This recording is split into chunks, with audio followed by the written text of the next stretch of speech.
창세기 11장 1절부터 9절까지 말씀을 본문으로 해서요. 그 이름을 바벨이라 하니, 그 이름을 바벨이라 하니, 바벨이라고 하면은 혼돈, 흩어짐이란 뜻입니다.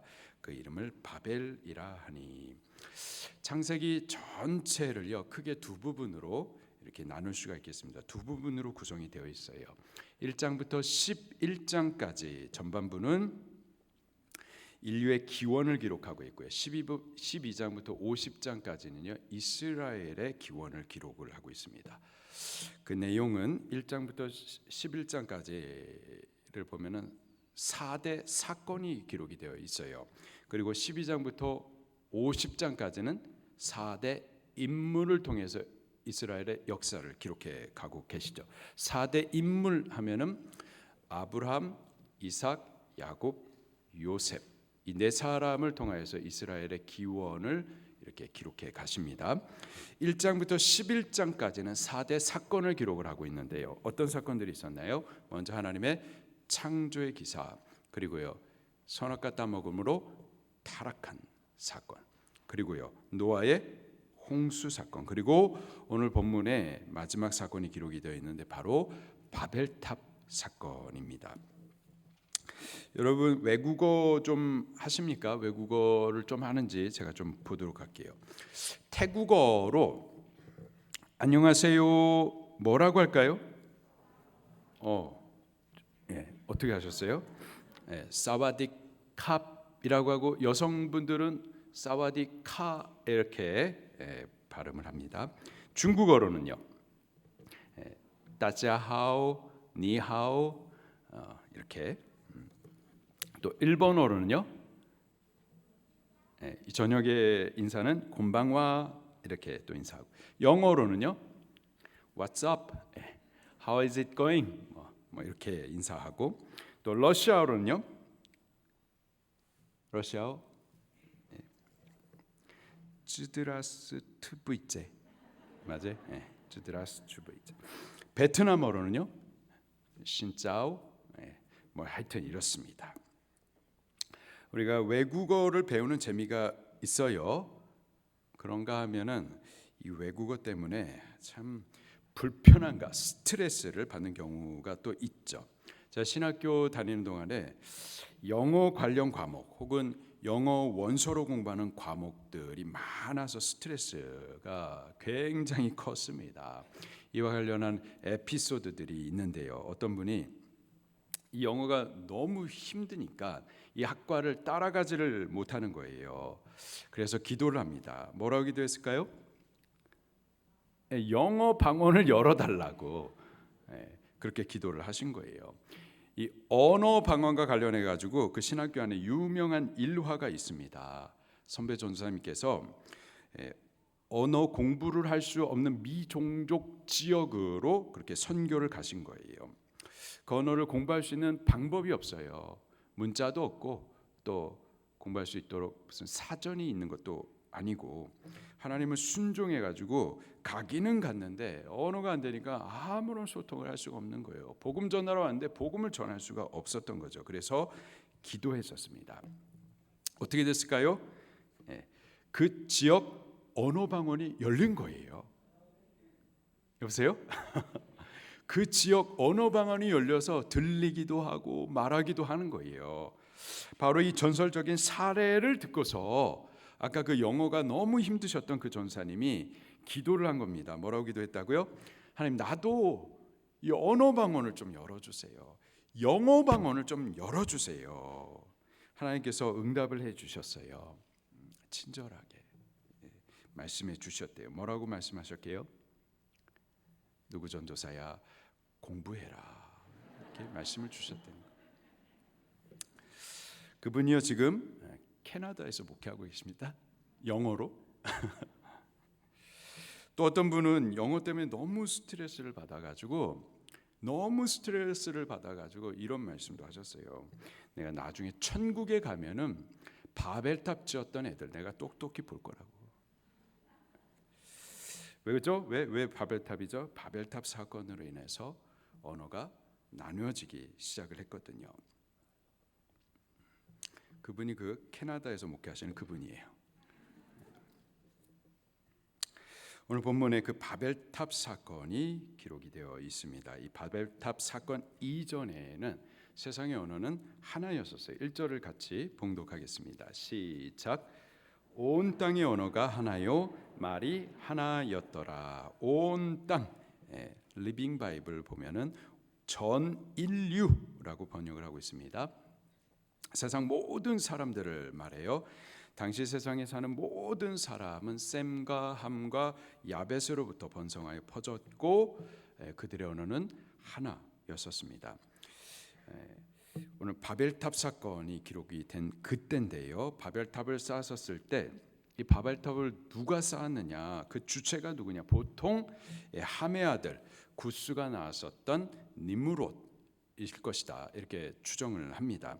그러면은 노아 때 그 아들 함, 그 아들 구스, 그리고 그 아들 니므롯 4대째 사건이었었던 거예요. 그때까지 언어가 하나였었던 거죠.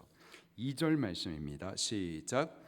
이에 그들이 동방으로 옮기다가 신할 평지를 만나 거기 거류하며, 사람들이 이제 생육하고 불어 번성하여 땅에 퍼지기 시작을 했었습니다. 동쪽으로 이동해 갔었어요. 가다가 신할 땅에 이르게 됩니다. 이 신할 땅은 남부 메소포타미아 지역인데요. 그곳에 넓은 평지를 발견하게 된 거예요. 그리고 그 평지에 거류하기 시작을 합니다. 3절이에요. 시작. 서로 말하되 자 벽돌을 만들어 견고히 굽자 하고 이에 벽돌로 돌을 대신하여 역청으로 진흙을 대신하고, 그렇게 해서 바벨탑을 이제 만들기 시작을 한 겁니다. 이집트의 피라미드가 있죠. 그 높이가 140m짜리도 있다고 해요. 보지는 못했는데 우리 이웅재 장로님께서 자꾸 그 성지순례 말씀을 하시는데, 하나님 또 기회 주시면 우리도 갈 수 있을 줄로 믿습니다. 하여튼 이 피라미드가 140m나 되는데, 근데 제가 멀미를 너무 많이 해가지고, 근데 요즘에는 너무 그 영상이나 CD가 아니, 요즘에 CD가 아니라 하여튼 이게 잘 만들어져 가지고 다 보이더라고요. 어쨌든 하여튼 높이가 140m짜리나 되는 이 피라미드가 애굽 이집트에 있는데, 근데 그 피라미드에 사용된 자재들이 큰 돌들인데요. 작은 돌도 2톤, 큰 무게가 큰 돌은 50톤이 넘는 돌들도 있다는 거예요. 도대체 그 주변에는 그런 바위, 큰 돌이 없어요. 없는데 도대체 그 바위를 어디서 구했는가? 그리고 그 무거운 돌들을 말이에요, 그 당시의 기술력으로 어떻게 그것을 갖다 140m까지 쌓아 올릴 수가 있었을까? 불가사의하죠. 그래서 나오는 말들이 외계인이다. 외계인이 오셔가지고 돌들을 가져다가 이렇게 쌓은 것이다. 그래서 외계인이 있어요, 없어요?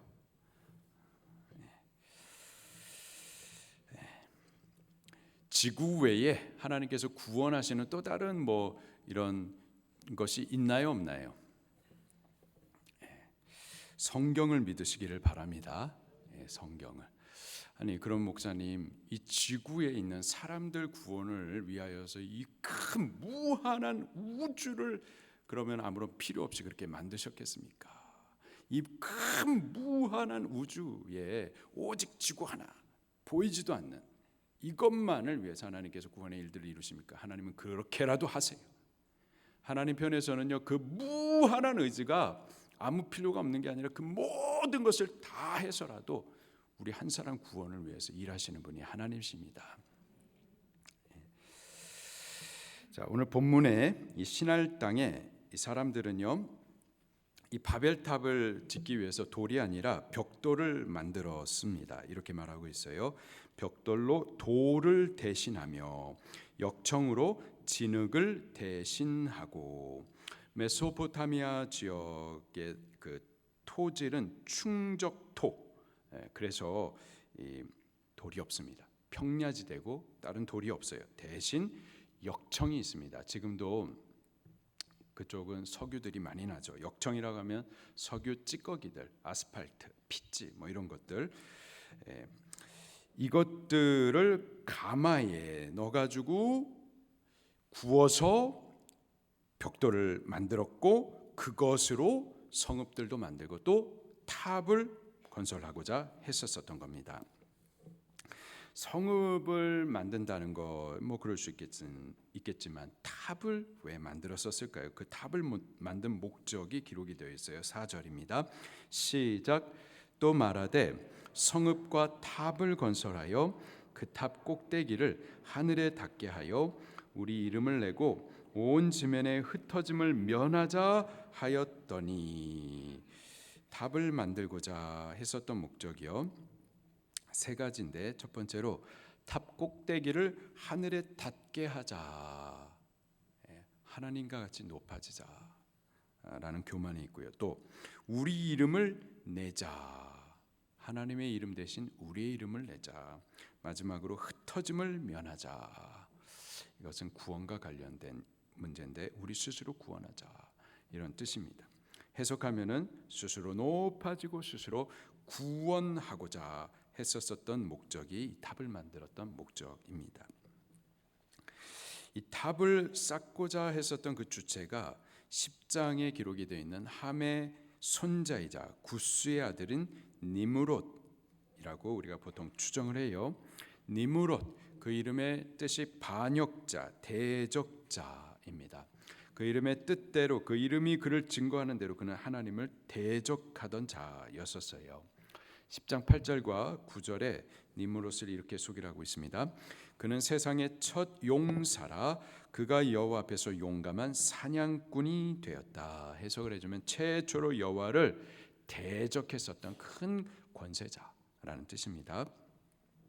10절과 12절까지 보면은 기록하기를, 이제 그가 건설했었던, 통치했던 성읍들, 나라가 이제 쭉 나열이 되는데, 그의 나라는 시날 땅의 바벨과 에렉과 약갓과 갈레에서 시작되었으며, 그가 그 땅에서 아수르로 나아가 니느웨와 르호보딜과 갈라와 및 니느웨와 갈라 사이에 레센을 건설하였으니 이는 큰 성읍이라. 이 니므롯이 그렇게 큰 성읍들을 세우고 나라를 세우고 그렇게 아주 힘 있는 권세자가 되어서 하나님을 대적하며 세웠었던 탑이 바로 바벨탑이었었던 거죠. 이 사절에 기록하고 있는 바벨탑 세우고자 했었던 그 세 가지 목적 다 하나님을 대적하는 목적이었었던 겁니다. 그래서 탑 꼭대기를 하늘에 닿게 하자, 이 말은 하나님과 맞먹겠다라는 뜻이에요. 아담이 선악과를 먹을 때에 이 뱀이 이렇게 꼬시죠. 하나님과 같게 될 것이다. 하나님과 같게 될 것이다. 그렇게 하나님과 같게 되려고, 하나님과 맞먹겠다고 했었던 것이 바로 바벨탑입니다. 그리고 우리 이름을 내자, 하나님을 영화롭게 높이자가 아니라 우리의 이름을 하나님처럼 높이겠다라는 목적이었었고요. 또 흩어짐을 면하자, 이 말은 스스로 구원하겠다라는 뜻입니다. 과거 이 노아의 홍수 사건을 저들이 귀로는 듣고 있어요. 그렇게 하나님의 심판이 있다 하더라도, 홍수가 있다 하더라도 우리가 높은 탑을 쌓아가지고 그래서 이 홍수를 피하여 우리 스스로 구원하고자 했었던 목적이 바로 바벨탑이었었던 거죠. 5절입니다. 시작. 여호와께서 사람들이 건설하는 그 성읍과 탑을 보려고 내려오셨더라. 사람이 이렇게 교만하여 하나님을 대적하면 하나님은 가만히 계실까요? 인간이 스스로 높아지려는 시도, 하나님을 대적하여 행하는 일들에 대해서 하나님요 비웃으십니다. 비웃으세요. 그리고 간섭하십니다. 시편 2편 1절로 5절 말씀에 어찌하여 이방 나라들이 분노하며 민족들이 헛된 일을 꾸미는가? 허사를 경영하는가? 세상의 군왕들이 나서며 관원들이 서로 꾀하여 여호와와 그의 기름 부음 받은 자를 대적하며 우리가 그들의 맹 것을 끊고 그 결박을 벗어버리자 하는도다. 하늘에 계신 자가 웃으심이요 주께서 그들을 비웃으시리로다. 그때 분을 바라며 진노하사 그들을 놀라게 하여 이르시기를 여호와 하나님께서 당신을 대적하여서 인간이 행하는 모든 허사, 인간의 하나님을 대적하는 모든 경영에 대해서 비웃으십니다. 비웃으시고요 풀어버리십니다. 이사야 선지자가 성전에서 기도하다가 계시가 열립니다. 눈이 열려요. 여호와 하나님을 봅니다. 그가 보았었던 여호와 하나님에 대해서 이렇게 기록을 하고 있어요. 이사야 6장 1절에 우시아 왕이 죽던 해에 내가 본즉 계시가 열려서 눈이 열려 본 겁니다. 주께서 여호와 하나님께서 높이 들린 보좌에 앉으셨는데 그 옷자락은 성전에 가득하였다. 이사야가 눈이 열려서 보았었던 여호와 하나님 그분은요 높은 보좌에 앉아 계신 분이세요. 보좌라고 하면은 왕의 통치하시는 옥좌를 말하죠. 여호와 하나님 그분은요 높은 보좌 위에 계셔가지고요 우리 인간 나라 인간들이 경영하고 통치하고 계획하는 모든 것들 위에서 다스리시고 통치하시고 주관하시는 왕이 여호와 하나님이십니다. 사람이 악을 꾀하고 하나님을 대적하는 모든 일에 대해서 비웃으세요.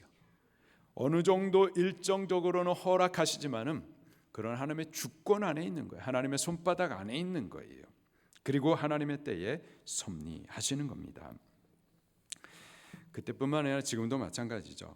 세상의 군왕들이 일어나 가지고 적그리스도적인 일들을 계획하고 또 시행하고 이런 일들은 인류 역사상 끊임없이 이루어져 있고 지금도 그 일들은 계속 이루어지고 있죠. 그리고 이러한 일들을 우리도 모르지 않아요.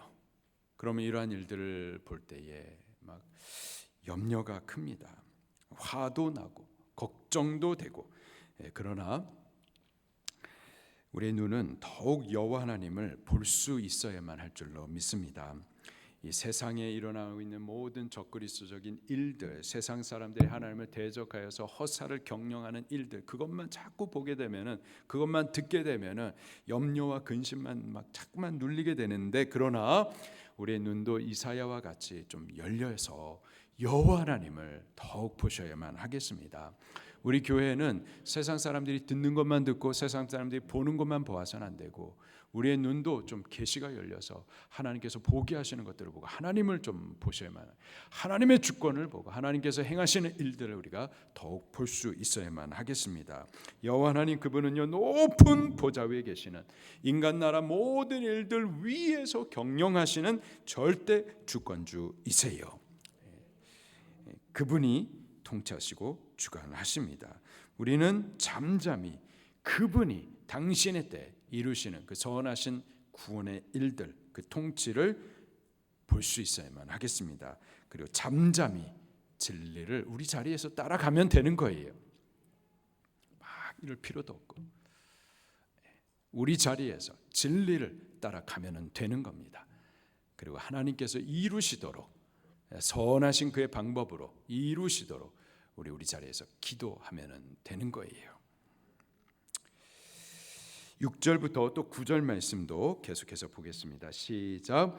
여호와께서 이르시되 이 무리가 한 족속이요 언어도 하나이므로 이같이 시작하였으니 이후로는 그 하고자 하는 일을 막을 수 없으리로다. 자 우리가 내려가서 거기서 그들의 언어를 혼잡하게 하여 그들이 서로 알아듣지 못하게 하자 하시고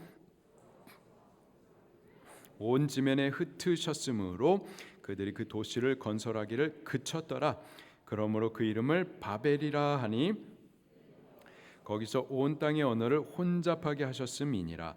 여호와께서 거기서 그들을 온 지면에 흩으셨더라. 아멘. 결국 하나님의 주권, 그분의 심판으로 바벨탑은 무너지게 됩니다. 그들의 패역한 의도도 함께 무너지고, 그리고 결과로 저들은 흩어짐을 면하자 했지만 흩어지게 되어지고, 저들의 언어도 그렇게 흩어져 혼잡하게 되어집니다. 하나님, 그분은요, 이러한 교만을 상징하는 바벨탑, 것을 비웃으시고 반드시 흩어버리십니다. 그런데요, 이러한 교만한 바벨탑은 언제든지 또다시 쌓아갑니다. 지금도 우리들을 통하여서도 이 바벨탑은 쌓아질 수가 있어요. 첫 번째로 우리가 기도하지 않으면 바벨탑이 쌓아집니다. 3절 말씀에 이렇게 기록하고 있어요. 자, 서로 말하되 자, 벽돌을 만들고 견고히 굽자. 자, 서로 이렇게 말하기를 시작하죠. 서로 말하되, 3절에 서로 말하되, 또 4절에도 보니까 또 말하되 자, 성읍과 탑을 건설하자. 자기들끼리 말하는 겁니다. 하나님 앞에 기도하지 아니하고 자기들의 소견에 옳다 판단하는 대로 그렇게 결정하고 시행하는 동안에 쌓아졌었던 것이 바벨탑입니다. 우리도요, 우리들끼리 하나님께 기도하지 않고 우리들의 생각을 따라 결정하고 또 수고하면은 결국은 사람의 이름을 높이는 바벨탑이 쌓아지게 되는 겁니다. 교회 안에서도 마찬가지예요. 교회 안에서도 기도하지 아니하고 우리가 주의 뜻을 이루겠다, 우리의 생각과 우리 서로 대화하는 동안에 기도 없이 가는 동안에는 우리의 이름이 높여지는 바벨탑이 세워질 수가 있어요. 때문에 우리는 기도해야만 할 줄로 믿습니다. 기도함으로 성령님의 뜻을 구하고, 그래서 성령님의 인도하심을 뒤따라 한 걸음 한 걸음 하나님의 뜻을 이루어가고 그가 높아지도록 그렇게 길을 뒤따라 가야만 할 줄로 믿습니다. 이스라엘 백성들이 광야를 통과하는 동안에, 광야는 우리의 신앙생활을 상징해주고 있는데요, 광야는 길이 없는 곳입니다. 길을 알 수가 없는 것이에요. 그런데 여호와 하나님께서 구름 기둥과 불 기둥으로 저들 앞서서 그들의 길을 인도해 주셨었죠. 이스라엘 백성들이 길을 다 알아서 간 게 아니에요. 한 걸음 한 걸음 그 불기둥 기둥을 뒤따라 갔었던 겁니다. 불기둥이 서면은 그 자리에 서는 거고, 또 쉬고 있다가도 불기둥이 앞서 가면은 그러면 일어나 뒤따라 가는 거예요. 우리가 미리 알아서 가는 것이 아닙니다. 먼 것을 다 보고 알기 때문에 가는 것이 아니라 우리는 몰라요. 그냥 한 걸음 한 걸음 주님을 뒤따라가는 거예요. 그리고 한 걸음 한 걸음 갈 때마다 하나님 앞에 여쭤보는 겁니다. 그렇게 기도하면서 뒤따라가야지, 그래야 주의 인도를 따라갈 수가 있는 거고, 기도 없이 우리의 열심으로 가게 되면은 그게 바로 주의 일이 아닌 자기 일, 자기가 높아지는 바벨탑이 쌓여지게 되는 거죠. 우리는 기도하는 교회가 꼭 되기를 예수님 이름으로 축원합니다. 두 번째, 자기를 위할 때 바벨탑이 또 쌓여지는 거예요. 4절을 같이 읽겠습니다. 시작. 또 말하되 자, 성읍과 탑을 건설하여 그 탑 꼭대기를 하늘에 닿게 하여 우리 이름을 내고 온 지면에 흩어짐을 면하자 하였더니, 우리 이름을 내고자 했었던 것이 바벨탑이었었죠. 자기를 위하는 모든 것, 그것이 결국은 바벨탑을 쌓는 일입니다. 자기를 위해서 공부하는 거, 그게 바로 바벨탑인 거예요. 어떤 분은 그래요. 남 주려고 공부하냐? 다 너를 위해서 공부하는 거지. 그랬더니 어떤 목사님께서 너를 위해서 공부하지 말고 남을 위해서 공부하라고 그래요. 근데요, 성경적으로는 우리를 위해서가 아니라 주를 위해서 공부하셔야 되는 겁니다. 모든 주를 위하는 거, 그게 예배예요. 반대로 자기를 위하는 거, 그게 바로 우상을 숭배하는 거고 바벨탑을 쌓아가는 겁니다. 또 자기를 위해서 돈 버는 것도 마찬가지. 자기를 위한 사업도 마찬가지. 모든 자기를 위하여서 자기 이름을 내는 것, 그것이 바로 바벨탑입니다. 교회도 마찬가지입니다. 교회를 통해서 하나님의 영광이 드러나야 되는데 교회를 통하여서 사람의 이름이 높아지면 그것은 바벨탑입니다. 하나님 그것 흩어버리시는 겁니다. 심판하세요. 이사야 48장 11절에 하나님께서 이렇게 말씀하세요. 어찌 내 이름을 욕되게 하리요 내 영광을 다른 자에게 주지 아니하리라. 하나님 영광을 자기가 취하려 가는 것, 그거 하나님께서 흩어버리십니다. 시편 115편 1절에 시편 기자 또 이렇게 말해요. 여호와여 영광을 우리에게 돌리지 마옵소서. 우리에게 돌리지 마옵소서. 오직 주의 인자하심과 진실하심을 인하여 주의 이름에만 돌리소서. 사람의 이름에 영광이 돌려져서는 안 되고요. 모든 영광과 찬송은 오직 하나님께만 올려져야만 할 줄로 믿습니다. 이게 조심해야 될 것이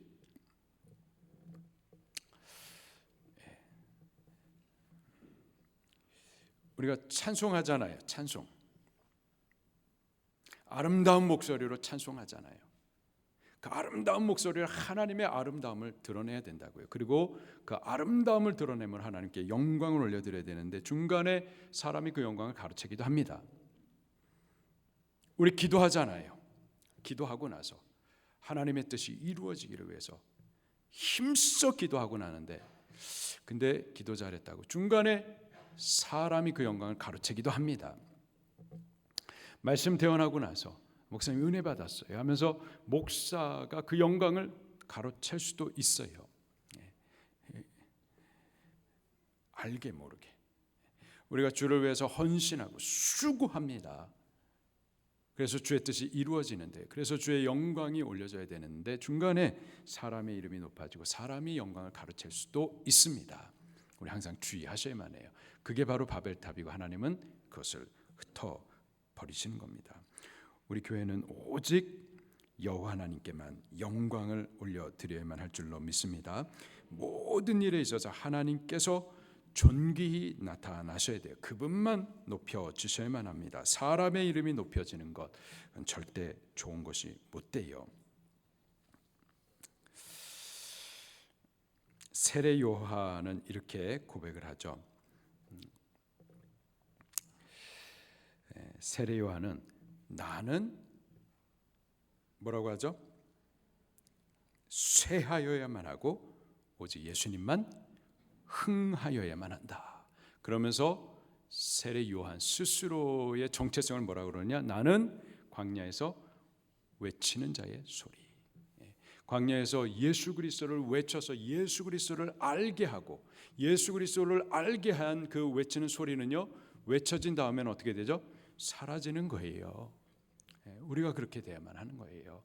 우리는 예수 그리스도를 외쳐 예수 그리스도를 나타내주고 그분의 이름만 높여주고 그 다음에 우리는 사라져야만 하는 거예요. 우리가 그렇게 될 수 있기를 예수님 이름으로 축원합니다. 인자가 들리리라. 예수님만 높이 들리시고 그리고 나머지 사람은 사라져야 돼요. 지워져야 돼요. 감춰져야만 할 줄로 믿습니다. 주를 드러내기 위하여서 사람이 오히려 감춰져야 할 필요가 있는 거예요.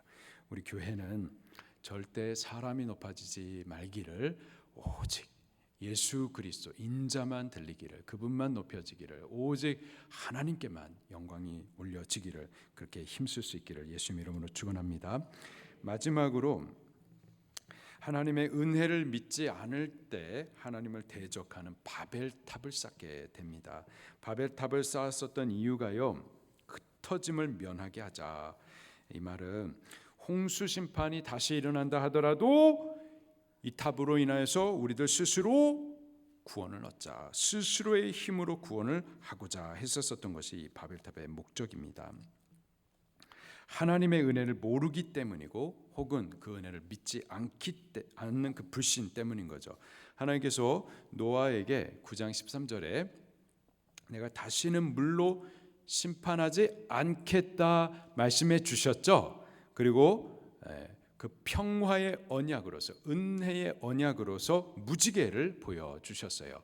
무지개를 볼 때마다 하나님께서 다시는 우리를 물로 심판하시지 않겠다.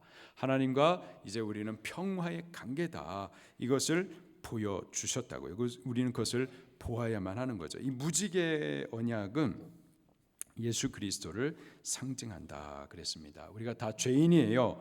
그래서 심판받아 마땅하지만 예수님만 믿는 우리를 오히려 의롭게 보시는 거죠.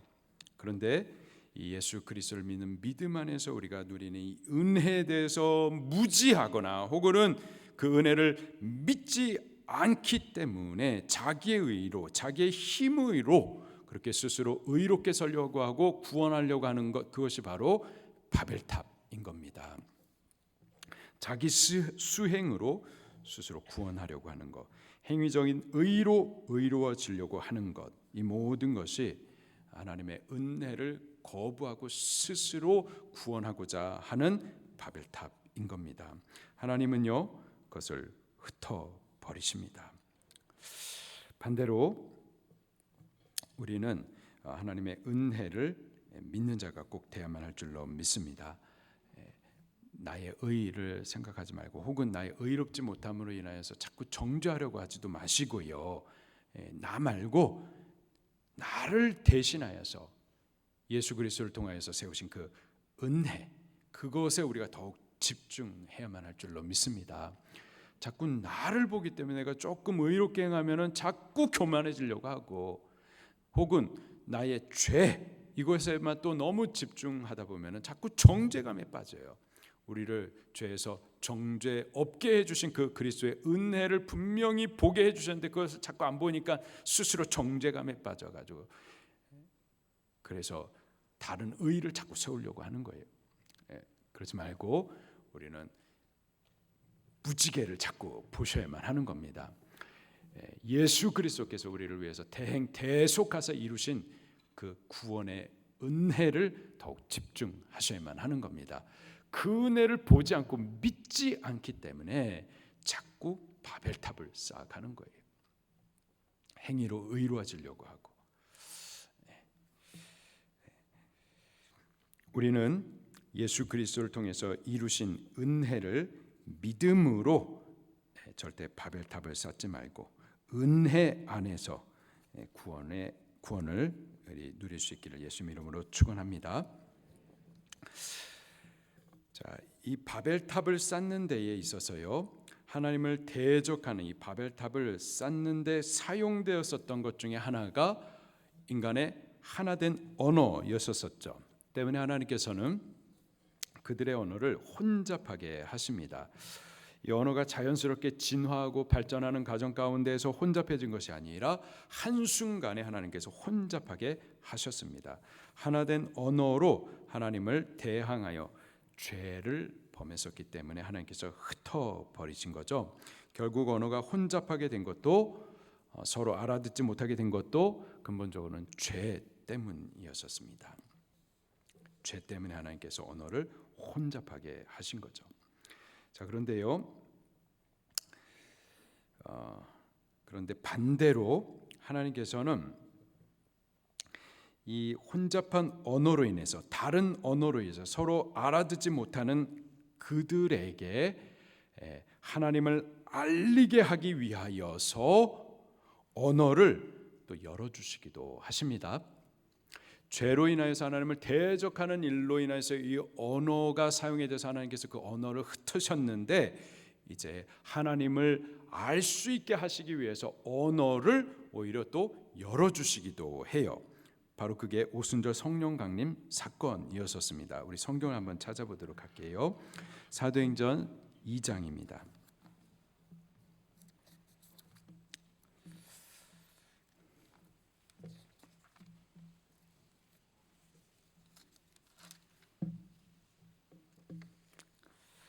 사도행전 2장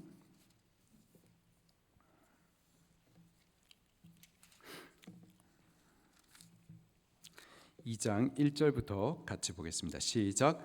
오순절 날이 이미 이름에 그들이 다 같이 한 곳에 모였더니 호련히 하늘로부터 급하고 강한 바람 같은 소리가 있어 그들이 앉은 온 집에 가득하며 마치 불의 혀처럼 갈라지는 것들이 그들에게 보여 각 사람 위에 하나씩 임하여 있더니, 자, 성령님께서 임하셨어요.